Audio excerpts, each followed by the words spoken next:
Chat sa takajot.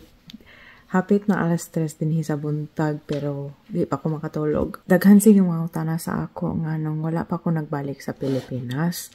I think ang paghunaw na sa mga uban nga dato ko kay daghan kog followers. Well, sa akong uban na mga social media daghan kog followers. Dili na tinuod. Kung daghan imong followers, dili na ingon nga dato ka. You need like daghan kay mga brand deals. I wish nakabalik na ko sa Pilipinas. Kung pwede, nagbalik na unta ko 10 years ago. Ang rason nga wala pa ko nakabalik sa Pilipinas tungod gyud sa kwarta. Tungod po sa akong health pero tungod gyud sa kwarta. Pagbalik na mo dinhi sa States, dili mi dato. Nahimo ako mama nahimo siyang single mom. Og after sa divorce akong ginikanan, lisod kay ang kinabuhi. Hinawayan kay akong papa og sa una grabe siya mangaway sa akong mama. Dili siya gusto magbayad bisag child support.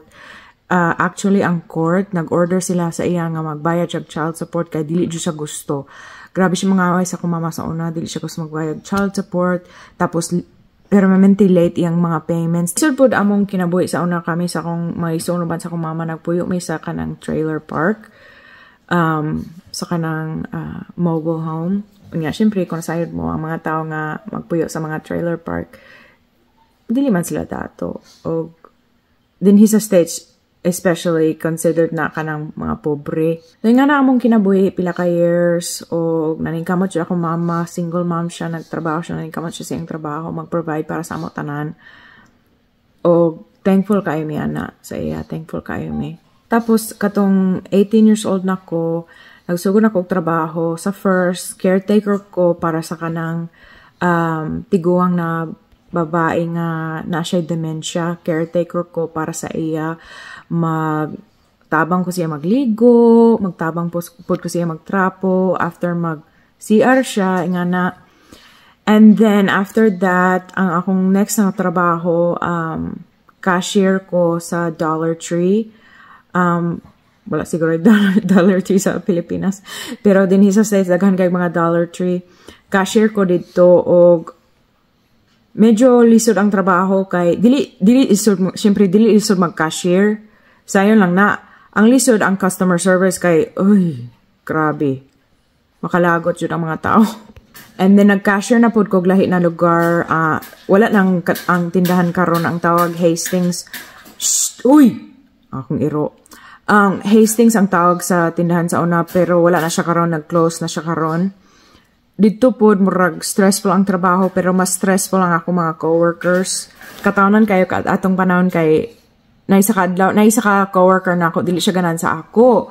O gusto siya na ako ang maglimpyo sa CR, kay abi niya masuko ko kung ako ang maglimpyo sa CR. Pero wala lang sa ako kay actually, pag balhin na mo din sa States, actually, ang among first nga trabaho, kami sa akong mga iso, na akong mama, o ang pamilya sa akong mama, nag-travel me, o kanang lahi-lahi ng mga balay, o maglimpyo mi sa mga balay, mga CR, o ang ako mismo ang maglimpyo sa mga CR. So, naanad na ko, ana. So, dito, fast forward sa akong job sa Hastings, ang babae gusto siya maglimpyo ko sa CR, o abi niya masuko ko, o nagana ko, oh yeah, I can do it, it's fine. O nasuko siya tungod ana kay murag wala lang sa ako naga siya. Good luck. Mo to akong third job, actually fourth din sa States. And then after that, lisod ka akong kinabuhi kay na ako yung mga mental health issues. Wala kayo ko nakatrabaho, and then naningkamot pud ko kay syempre indie artist ko, so naningkamot pud ko magkuha og mga gigs dinhi sa Oklahoma, magkanta ko na ako'y mga concerts, ingana na kamot jud ko ana. And then fast forward na sad, nag-start ko sa akong bago na kinabuhi uban sa akong uyab, nagbalhin mig balay, ingana daghan kay nahitabo basta daghan jud kayo. Nya sa katong balay, sa mong first na balay na girent na mo na ay toxic mold sa sulod sa dingding, wala mi nasayod kay di ay na ay kanang water leak gikan sa ulan. O wala gi-fix sa landlord. So, dito nasakit ko grabe kaayo sa toxic mold. Unya, so kada ato, daghan kayo kong health issues. Naning kamot jud ko mabalik na po akong kaayo. So, mao na. That's why, just life trials o dili sayon ang kinabuhi din sa States. actually mahal kayo ang kinabuhi din sa States. Og normal lang may mga tao kanang working class maningkamot may magtrabaho, mag-survive din sa States. So mao na wala ko nakabalik sa Pilipinas. Napoy isa ka tawo nagsulti nga, uy, pagtanaw sa ticket sa Singapore Airlines barato kaayo. Pagtanaw nako for $2,400 per person. Nagana ko ay abi jud niya nga maka-afford ko na. Dili pa may maka-afford ana. So, mao na naningkamot ko nga mag-focus ko sa akong health, to get well, tapos mag-focus po ko sa akong music, and ang akong hope is, the more nga mag-release ko sa akong mga kanta nga ako mismo ang nagsulat, ako po magkanta, ang akong hope is makasave ko kwarta gikan na ana kung mag-support mo sa ako sa akong music. Gusto ko mag-save og kwarta gikan ana para makatumig Pilipinas. Kay gusto jud ko maka-ato dito ba sa akong uyab, gusto ko magpakita sa iya kung asa ko nagdako sa Davao ingana god. Anyways, kana ang condensed kayo nga version sa story. Sometimes gusto ko mag-post o kanang taas nga mga versions, part 1, part 2, part 3 or basin sa isa lang ka video sa kanang tanan na hitabo sa amo pag so wala pa mi naghawa sa Pilipinas ang reason nga hawa mi. Tapos paghawa na mo, pag-abot na mo din sa States, gusto ko mag-share ana tanan.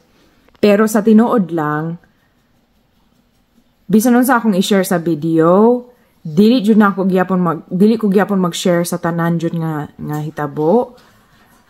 Ang only time nga mag-share ko ana kung mag-release ko og libro, kanang libro nga akong gisulat mahitungod sa akong kinabuhi.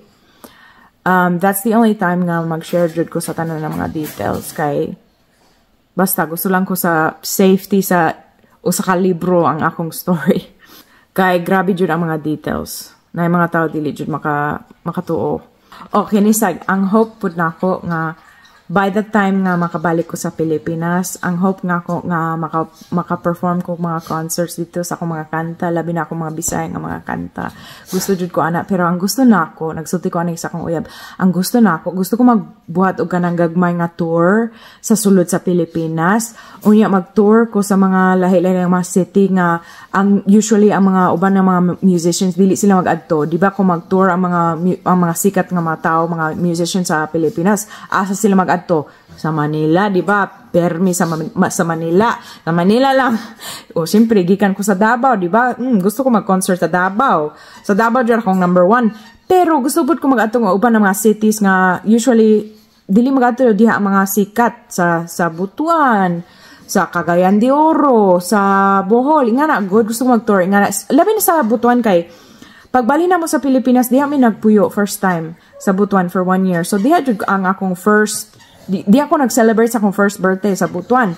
So, importante kayo para sa ako nga mag-adto kog mga ingana mga lugar kay gusto pud ko gusto pud ko mag-share sa akong music dito sa mga tao nga nag-support sa ako. Sa Samal pod kay nakoy song nga gisulat nako about sa Samal. So, sa Samal jud ang title sa kanta. Actually, kana akong gina-work karon sa akong equipment. Unsa man ni?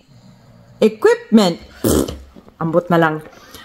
Yes, that's the song I'm working on right now. So yes, that's my dream. That's my biggest hope. And actually, lisod kayo kay last year namatay akong yaya o kana jud akong pinakadako nga wish nga makabalik ko sa Pilipinas para makakita sa iya. O wala ko nakabalik, namatay siya. Lisod jud magdawat ana. Bisan karon kung maghunan ako sa akong goals, akong dreams nga magbalik sa Pilipinas. Sige lang kung wala na siya kung magbalik ko dito. Sakit kaayo. Anyways, gusto lang ko maghiskot tanan kay gusto sa ako magchikaw ban sa inyo, mag-explain po sa mga reason nga wala pa ko nakabalik sa Pilipinas kay kana ang number 1 question na nasa ko mga comments kay dili jud maka-understand ang mga tao sila nga nang wala pa ka nagbalik sa Pilipinas na po yung mga tao nga dili diay ka gusto magbalik abi nila nga on purpose nga wala pa ko nagbalik pero dili man ang purpose. Kung naamo yung ba na mga pangutana para sa ako, okay lang sa ako nga mag-ask mo sa comments kay open book man kayo ko makadungo mo sa akong iro Ag-inom siya tubig. Saba kayo. Open book man ko nga tao. Okay lang sa ako kung mangutan na mo bisag unsa, mahitungod sa akong ginabuhi o sa akong past.